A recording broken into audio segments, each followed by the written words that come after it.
For our final entry in this list, we simultaneously took part not one, but two jams. GDevelop's 9th Big Game Jam and GameDevTV's annual Game Jam for 2026. They both started on the 15th of May, with the GDevelop one ending on the 24th and GameDevTV ending a day later on the 25th of May.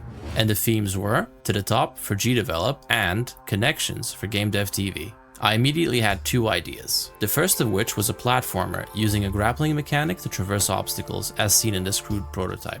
However, we didn't commit to this idea as it was very similar to last year's GameDevTV Jam winner. The other idea was essentially a World of Goo clone. It felt like the perfect fit, connecting nodes in order to reach higher destinations. This clearly fits both themes well. The only question was, how hard would it be to implement in GDevelop? The physics extension lets you set up joints between two objects. There are several joint types to choose from. Using this official sample, we were able to deduce that the revolute joint will be the best one for our scenario. After setting up the joints and some initial physics properties, I ended up with this prototype. It worked so well that I felt confident committing to a World of Goo style game. In case you're not familiar with World of Goo, the game is essentially about building a bridge from point A to point B. You build said bridge by placing new nodes next to existing ones. Notice the little people by the base camp? The goal is to get them to the next camp by linking them together. The challenge comes from making sure your bridge doesn't tip over and using as few moves as possible for the best score. Usually, I work on graphics for GDevelop jams, but this time I stuck to coding. I still created a lot of crude concept art and Sprite to help me prototype. The game has you guiding a group of mountaineers who are trying to reach the summit of Mount Kilimanjaro.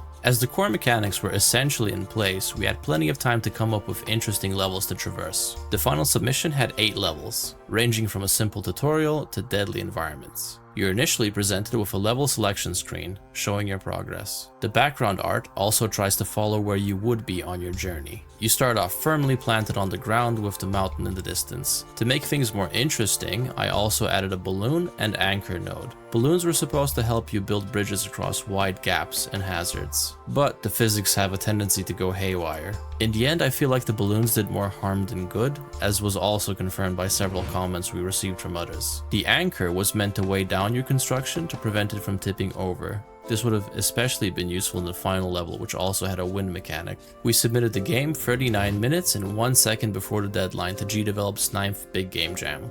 Although GameDevTV's jam lasted a day longer, we chose not to utilize this extra time and just submitted the same iteration of Kilimanjaro.